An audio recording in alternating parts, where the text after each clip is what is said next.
मेरे प्रिय भाई बहनों, आप सभी को जय मसीह की। परमेश्वर आप लोगों को ढेर सारी आशीष दे। प्रभु आपके जीवन में, परमेश्वर आपके जीवन में आशीषों की बारिश करे। तो मेरे प्रिय भाई बहनों, आइए हम इस वीडियोस में परमेश्वर के कुछ वचन को देखेंगे कि प्रभु हमसे क्या कहते हैं, परमेश्वर के कलाम में क्या लिखा गया है, प्रभु ने हमसे कौन कौन सी बातें बोली है, हमें क्या क्या करने के लिए बोला है। तो आप लोग इस वीडियोस में बने रहें और परमेश्वर के कलाम को हम पढ़ेंगे। रोमियो का अध्याय 15। इसमें यह लिखा गया है कि दूसरों की उन्नति करो। तो आप लोग समझ ही रही होंगे कि इस वचन में क्या बताया जा रहा है। दूसरों की उन्नति करो। इसमें लिखा गया है, अतः हम बलवानों को चाहिए कि, यानी परमेश्वर हमसे ये कह रहे हैं कि हम बलवानों को चाहिए कि निर्बलों की निर्बलताओं को सहें, न कि अपने आप को प्रसन्न करें। हमारे परमेश्वर हमसे ये कह रहे हैं कि जो बलवान लोग होते हैं, यानी ये नहीं कि हम अपनी बॉडी से ही बलवान हों, यानी धन दौलत पैसे रुपए जिस किसी से भी, यानी हम बड़े हैं तो यदि जो हमसे निर्बल हैं, जो हमसे छोटे हैं, उनकी हमें क्या करनी चाहिए, सहनी चाहिए, उनकी हमें मदद करनी चाहिए। हम में से हर एक अपने पड़ोसी को उसकी भलाई के लिए प्रसन्न करे कि उसकी उन्नति हो। परमेश्वर इस वचन में क्या कह रहे हैं, रोमियो का पुस्तक अध्याय 15 में परमेश्वर क्या कह रहे हैं कि हम में से हर एक अपने पड़ोसी को उसकी भलाई के लिए प्रसन्न करे कि उसकी उन्नति हो। तो मेरे प्रिय भाई बहनों, आज के समय में लोग एक दूसरे को देखना पसंद नहीं करते हैं, लेकिन हमारा परमेश्वर हमसे यही कहते हैं, यदि हम मसीह के हैं, यदि हम परमेश्वर के हैं बेटे और बेटी, तो हमें क्या करना चाहिए, हमें इस संसार की तरह जीवन को व्यतीत नहीं करना चाहिए, हमें अपने परमेश्वर के वचन को मानना चाहिए। तो मेरे प्रिय भाई बहनों, जैसा कि परमेश्वर ने इस वचन में बताया है कि हमें अपने पड़ोसियों से प्रेम करना चाहिए। तो हमारे पड़ोसी वो नहीं होते हैं कि जो, यानी हमारे फैमिली के लोग ही, जैसे कि अलग होने के बाद उनको हम पड़ोसी कहते हैं, तो वो ही हमारे पड़ोसी सिर्फ नहीं होते। यदि आप अपने घर में नहीं हो, आप जिस कहीं स्थान पे हो, जिस किसी स्थान पे हो, जहाँ कहीं भी हो, वहाँ पे यदि आपके पास में कोई है, तो वो क्या हुआ, आपका पड़ोसी हुआ, ना कि आपके खुद के पड़ोसी को बोला जा रहा है। तो मेरे प्रिय भाई बहनों, आप जहाँ कहीं भी हो, यदि आपके पास में लोग हैं, तो वो क्या हुए, वहीं आपके पड़ोसी हुए। यदि आप किसी प्रॉब्लम में पड़ोगे तो वहीं आपकी पहले हेल्प करने आएंगे, घर के लोग नहीं आएंगे, ठीक है। तो इसलिए हमारा परमेश्वर ये कह रहा है कि यदि हम घर पे हों तो घर पे, यदि हम बाहर हों तो बाहर, जहाँ कहीं भी हो, यदि हमारे साथ कोई मनुष्य हो, कोई भी व्यक्ति हो, तो यदि वो हमसे वीक हो, हमसे निर्बल हो, तो हमें उसकी क्या करनी चाहिए, मदद करनी चाहिए और उसकी उन्नति करनी चाहिए, उसकी भलाई करनी चाहिए। परमेश्वर के कहने का मतलब ये है कि हमें अपने पड़ोसियों से, यानी हमें एक दूसरे की भलाई करनी चाहिए, क्योंकि मसीह ने अपने आप को प्रसन्न नहीं किया।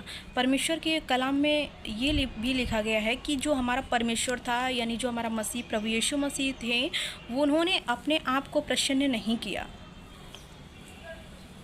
वो खुद की भलाई को नहीं देखते थे। जैसे कि वो होता है ना कि कुछ लोग ये सोचते हैं कि हाँ, जो कुछ भी हो मेरे पास हो, जो कुछ भी रहूँ मैं ही रहूँ, सिर्फ मैं ही रहूँ। तो परमेश्वर ने ऐसा नहीं किया। परमेश्वर हर व्यक्ति की मदद करता था। परमेश्वर अपनी भलाई को नहीं, दूसरों की भलाई को देखता था कि अगला व्यक्ति किस चीज़ में खुश है। पर जैसा लिखा है, तेरे निंदकों की निंदा मुझ पर आ पड़ी। जितनी बातें पहले से लिखी गई हैं वे हमारी ही शिक्षा के लिए लिखी गई हैं। परमेश्वर इस वचन में ये कह रहे हैं कि जो भी ये वचन हमारा लिखा गया है, परमेश्वर का जो कलाम है, ये परमेश्वर का जो वचन लिखा गया है, परमेश्वर ने जो बोला है, जो बताया, वो हमारी शिक्षा के लिए है, वो हमारे ज्ञान के लिए। इससे क्या होता है, हमारी भलाई उत्पन्न होती है, परमेश्वर हमारा हमसे प्रसन्न होता है, हमसे खुश होता है। यदि परमेश्वर के बताए हुए वचन पे हम चलते हैं तो हमारा खुदा बहुत ही आनंदित होता है और स्वर्ग में उसकी महिमा होती है। तो जैसा कि परमेश्वर के वचन में ये लिखा गया है कि ये सब जो लिखी गई बातें हैं वो हमारी शिक्षा और हमारे ज्ञान के लिए हैं। कि हम धीरज और पवित्र शास्त्र के प्रोत्साहन द्वारा आशा रखें। हमें क्या करना चाहिए, यदि कोई हमारा कुछ भी हमारे बारे में गलत कह रहा है, कर रहा है, तो हमें क्या करना चाहिए, पवित्र शास्त्र के द्वारा हमें आशा रखना चाहिए। उस खुदा के वचन कलाम के द्वारा उस खुदा पे हमें आशा और धीरज रखना चाहिए। धीरज और शांति का दाता परमेश्वर तुम्हें यह वरदान दे कि मसीह यीशु के अनुसार आपस में एक मन रहो। हमारा परमेश्वर ये भी कहता है कि परमेश्वर हमें ये वरदान देगा कि परमेश्वर हम एक दूसरे के साथ एक मन होकर के रहें। जैसे कि आज के डेट में भाई भाई में नहीं बनती है, लेकिन हमारा परमेश्वर ये कह रहा है कि हमें क्या करना चाहिए, परमेश्वर के आशीष से, परमेश्वर के दया से, परमेश्वर के वचन के द्वारा, उस खुदा के कलाम के द्वारा हमें एक दूसरे के साथ एक मन होके रहना चाहिए, ताकि तुम एक मन और एक स्वर में हमारे प्रभु यीशु मसीह के पिता परमेश्वर की स्तुति करो, ताकि हम एक साथ इकट्ठे होकर के अपने खुदा की, परमेश्वर की, प्रभु यीशु मसीह की स्तुति करें, महिमा करें और उनका आराधना करें, उस खुदा का धन्यवाद कर सकें। जब मेरे प्रिय भाई बहनों, जब हम एक साथ होकर के, एकजुट होकर के हम जब परमेश्वर की आराधना करते हैं तो हमारा परमेश्वर बहुत ही आनंदित होता है। इसलिए मेरे प्रिय भाई बहनों, आप ज़्यादा से ज़्यादा कोशिश करें कि यदि आपके साथ कोई भी हो, आपके पास कोई भी हो, तो वो आपका पड़ोसी है, आप उसे जलन के भावना ना रख करके उसकी भलाई के बारे में सोचिए और उसके बारे में सोचिए कि उसका किस कामों के द्वारा उसकी भलाई हो सकती है, तो उसकी मदद करें। उसे किस चीज़ की ज़रूरत है, यदि आपसे हो सकता है तो आप उसकी भलाई करें, मदद करें। जय मसीह की। God bless you. परमेश्वर आप लोगों को ढेर सारी आशीष दे। मुझे विश्वास है कि आप लोगों को आज का वचन अच्छा लगा होगा। परमेश्वर आप लोगों को ब्लेस करे और आप लोग परमेश्वर के कलाम पे चलने की कोशिश करें।